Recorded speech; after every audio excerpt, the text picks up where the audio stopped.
Sallallahu ala Muhammad. Sallallahu alaihi wasallam. Sallallahu ala Muhammad. Sallallahu alaihi wasallam. Diriwayatkan oleh Imam Ahmad bin Hanbal dalam musnadnya bahwa ada seorang laki-laki yang bernama Nuaiman. Ini Nuaiman di kehidupan Rasul sallallahu alaihi wasallam ada orang yang seperti itu gitu. Orang yang sering minum minuman keras. Rasul sallallahu alaihi wasallam marah, murka. Rasulullah kalau yang berhubungan dengan Rasulullah tidak marah. Tapi kalau sudah berhubungan dengan agama, Rasul sallallahu alaihi wasallam adalah orang yang paling marah, orang yang paling istiqamah dalam kebenaran. Maka Rasulullah panggil Nuaiman, apa yang kau lakukan? Dia katakan, aku minum minuman keras ya Rasulullah. Rasulullah cambuk dia. Kemudian dia bertobat kepada Allah. Kemudian ketahuan lagi minum. Kemudian dicambuk lagi oleh Rasulullah SAW. Sehingga sebagian sahabat memukul dia dengan pukulan yang banyak. Sehingga apa yang berlaku? Sebagian sahabat mengatakan, la'natullahi ala Nuaiman. Semoga Allah melaknat Nuaiman. Dia mempermainkan Rasulullah. Dia bilang sudah mau taubat tapi minum lagi. Dia bilang sudah mau taubat tapi minum lagi. Maka Rasulullah SAW mengatakan, la tal'anuh fa innahu yuhibbullah wa rasulah. Kata Rasulullah, jangan kamu laknat Nuaiman, karena dia itu cinta sama Allah, cinta sama Rasulnya. Dalam riwayat dia dicintai Allah dan dicintai oleh Rasulnya Muhammad sallallahu alaihi wasallam. Ibn Majah menceritakan bahwa Nuaiman ini pernah suatu waktu diajak oleh Sayyiduna Abu Bakar pergi ke negeri Syam. Negeri Syam itu di mana? Seperti yang diceritakan tadi, antara daerah Suriah, Lebanon, Yordania, kemudian Palestina. Daerah seperti itu. Umumnya orang Quraisy pada masa itu mereka memiliki rihlah berdagang, membeli dagangan ke Syam, kemudian dijual lagi di kota Makkah. Ketika itu Rasulullah SAW didatangi Abu Bakar.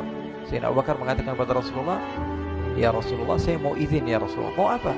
Saya mau ajak dua sahabat kamu ini ikut berdagang ya Rasulullah. Siapa kata Rasul? Nuaiman. Kata Rasulullah SAW, Nuaiman kamu mau ajak? Mau ngapain? Biar seru-seruan aja ya Rasulullah. Kata Rasulullah, ya sudah, saya izinkan kamu bawa Nuaiman.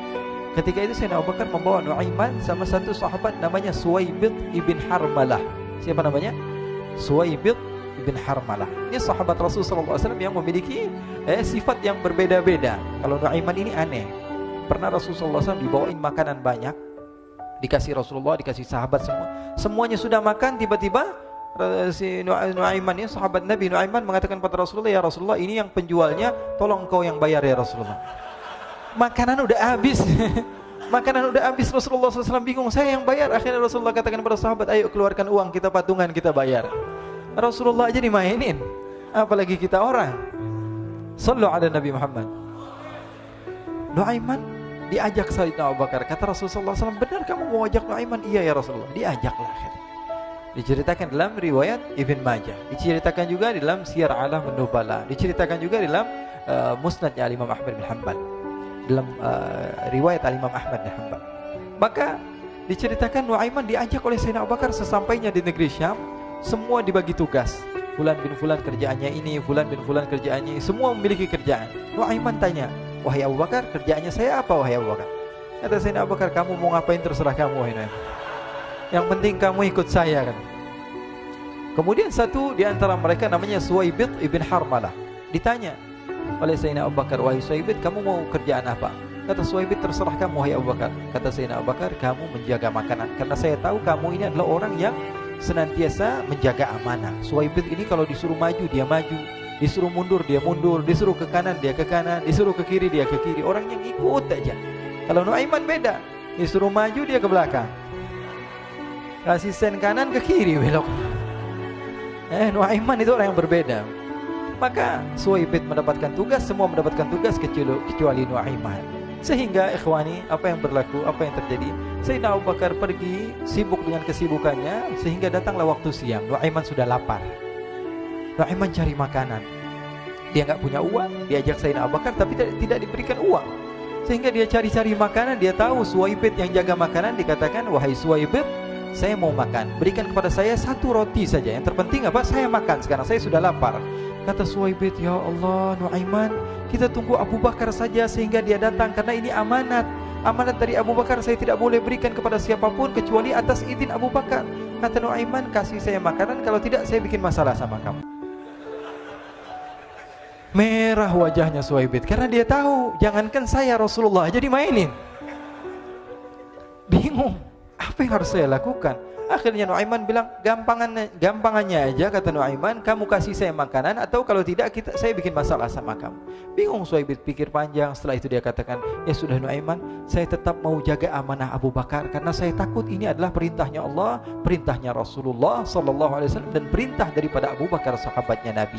Kata Nuaiman, kalau memang begitu kamu maunya, ya sudah, berarti kamu ngajakin berantem sama saya. Nuaiman pergi ke pasar. Dia cari-cari tempat penjualan hamba sahaya. Dia lihat-lihat beberapa hamba sahaya. Ini berapa harganya? Ini katanya 10 qalanis. Ini berapa? Ini harganya hitungan orang zaman dahulu. Kita sih hitung seperti dirham, berapa ratus dirham gitu. 200 dirham. Yang ini berapa? 300 dirham. Yang ini berapa harga hamba sahaya? 300 dirham. Harganya antara 300, 200 sampai 100. Kemudian Nuaiman mengatakan kepada penjual hamba sahaya tersebut, saya punya juga hamba sahaya, tapi saya jual cuma 20 dirham saja, murah. Apa benar ada hamba saya harganya segitu? Iya, karena dia punya aib, ada kekurangan. Apa? Nanti kalau kalian tangkap, dia bakalan teriak, saya ini bukan hamba sahaya tapi orang merdeka. Akhirnya semua orang berkumpul mau beli. Ini Nuaiman sama Nuaiman diajak ke Suhaibit bin Harmalah tadi. Kata Nuaiman, itu ada orang yang berdiri sedang menjaga makanan, itu hamba sahaya saya, tangkap saja. Oh baik. Diberikan uang 20 dirham, dimasukkan oleh Nuaiman ke kantongnya, kemudian Suhaibit ditangkap. Ketika ditangkap, Suhaibit teriak, saya bukan hamba saya orang merdeka. Maka orang-orang tersebut mengatakan, saya sudah tahu kekurangan kamu. Ini memang kekurangan kamu, memang kamu, tapi saya tidak perlu dengan bacot kamu, yang penting kerjanya kamu gitu. Ya kan hamba saya untuk apa? Untuk kerja, mau dia ngomong apa, mau ngomel terserah, yang penting dia mau kerja. Akhirnya ditangkaplah Suhaibit dan dijual di pasar. Nuaiman punya uang banyak ini. Dia beli makanan, dia beli minuman, dia beli hadiah buat Rasulullah. Dia beli macam-macam di negeri Syam ini. Waktu itu adalah superpower, adidaya Romawi. Pada masa itu semua barang mahal, tapi Nuaiman banyak uangnya. Dia belanja ini, belanja itu, sehingga Sayyidina Abu Bakar pun pulang. Ketika Sayyidina Abu Bakar pulang, Sayyidina Abu Bakar cari, mana ini Suhaibit? Kita semua sudah lapar. Kata Nuaiman dengan mudahnya dia mengatakan, sudah saya jual wahai Abu Bakar. Maka Sayyidina Abu Bakar bertanya, apa yang kau lakukan wahai Nuaiman? Diceritakan oleh Nuaiman dengan jujur. Nuaiman ini orangnya apa adanya, tapi nyusahin. Saya jual. Akhirnya dibawa oleh Nuaiman, Sayyidina Abu Bakar pergi ke mana? Ke pasar. Lalu dibeli lagi oleh Sayyidina Abu Bakar As-Siddiq Suhaibit, yang tadinya orang merdeka menjadi hamba sahaya sebentar, kemudian dibeli lagi oleh Sayyidina Abu Bakar. Pulang ke Madinah, kisah ini diceritakan di hadapan Rasulullah SAW. Maka perawi mengatakan, fadhahikan nabiyyu hatta badat nawajiduhu. Ketika diceritakan kisah Nuaiman tersebut dengan Suhaibit, Rasulullah tertawa sejadi-jadinya sehingga gigi geraham Rasulullah SAW nampak di wajah mata para sahabat. Sehingga perawi lain mengatakan, 1 tahun berlalu Rasulullah, setiap ada tamu yang datang pada Rasulullah akan ceritakan kisah Nuaiman menjual Suhaibit tersebut. Jadi ada ikhwani, jangan kalian kira Rasulullah SAW itu hidup di satu masa sahabat-sahabatnya itu seperti ustadz-ustadz yang khusyuk, yang kayak Habib bin Anis ini banyak.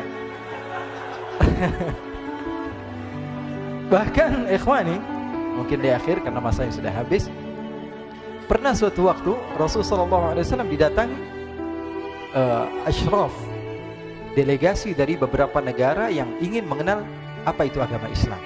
Sehingga mereka datang ke rumah Rasulullah SAW membawa unta, kendaraan yang ketika itu kendaraan yang paling mahal mereka miliki. Itu untanya yang paling mewah. Diikat di depan rumah Rasulullah SAW. Tamunya pun masuk, duduk bersama Rasulullah SAW. Di depan rumah Rasulullah SAW ada beberapa sahabat. Ada Sayyiduna Hamzah. Kalian tahu Sayyidina Hamzah adalah orang yang pemberani. Ada Sayyiduna Umar. Kalian tahu Sayyidina Umar adalah orang yang pemberani. Ada Sayyiduna Ali bin Abi Thalib. Ada Sayyiduna Sa'ad bin Abi Waqqas. 4 sahabat ini lagi nongkrong gitu depan rumahnya Rasulullah SAW, berjaga sebelum Allah Subhanahu wa taala turunkan ayat wallahu ya'simuka minan nas. ketika mereka sedang asyik duduk, tiba-tiba Nuaiman datang. Ini Nuaiman kalau datang pasti bikin sesuatu yang aneh. Bahkan dikatakan tidaklah Rasulullah SAW dalam keadaan bersedih, kecuali Nuaiman datang Rasulullah akan tersenyum.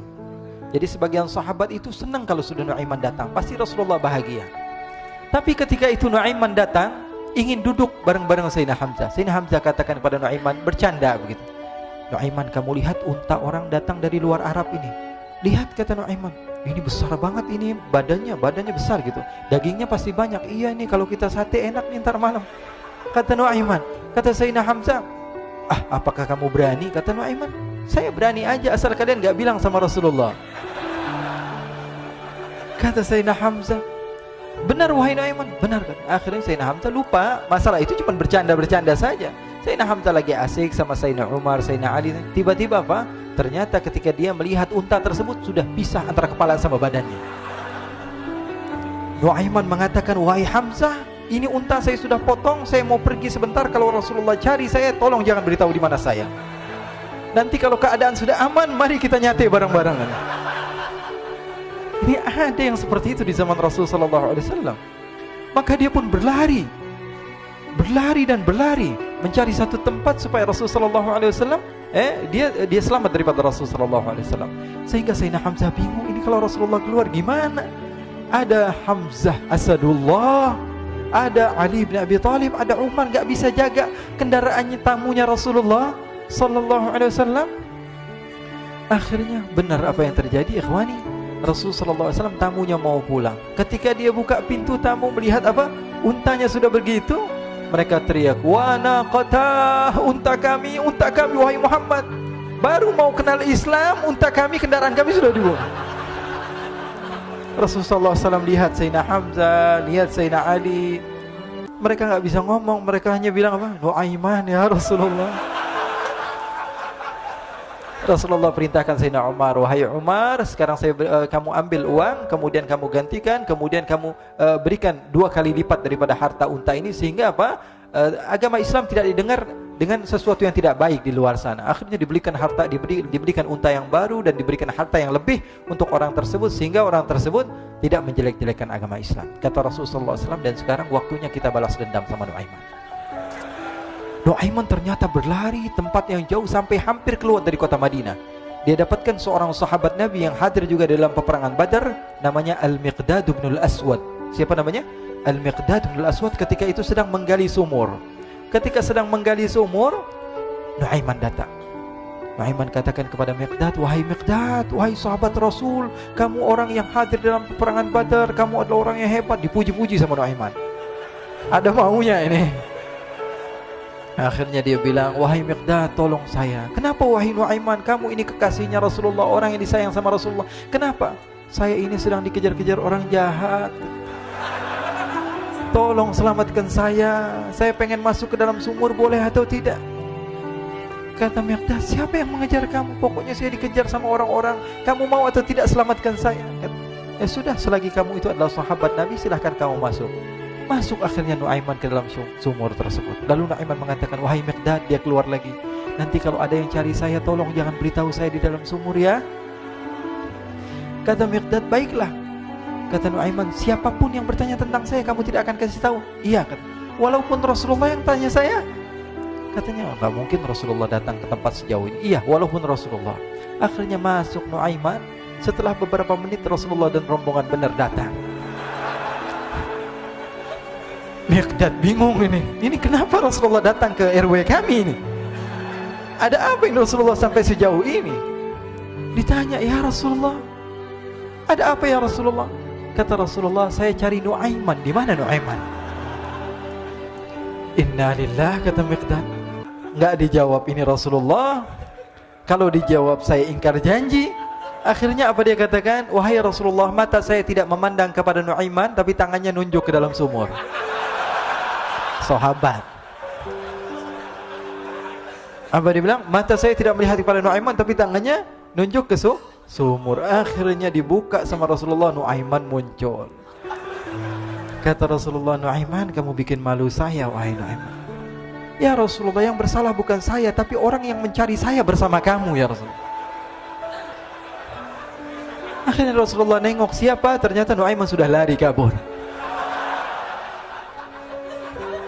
Sallu ala Nabi Muhammad. Kisah-kisah seperti ini sebenarnya banyak sekali, ya. Ini menunjukkan kepada kita bahwa kehidupan Rasulullah itu begitu indah. Rasulullah SAW, kalau kamu mau menjadi orang yang baik, contoh Rasulullah. Mau menjadi bapak yang baik, contoh Rasulullah. Mau menjadi pemimpin peperangan yang baik, Rasulullah. Mau menjadi murid yang terbaik, contoh Rasulullah. Bagaimana akhlak Rasulullah. Mau menjadi suami yang baik, contoh Rasulullah. Dalam segala hal, apapun itu, Rasulullah SAW adalah makhluk yang paling terbaik.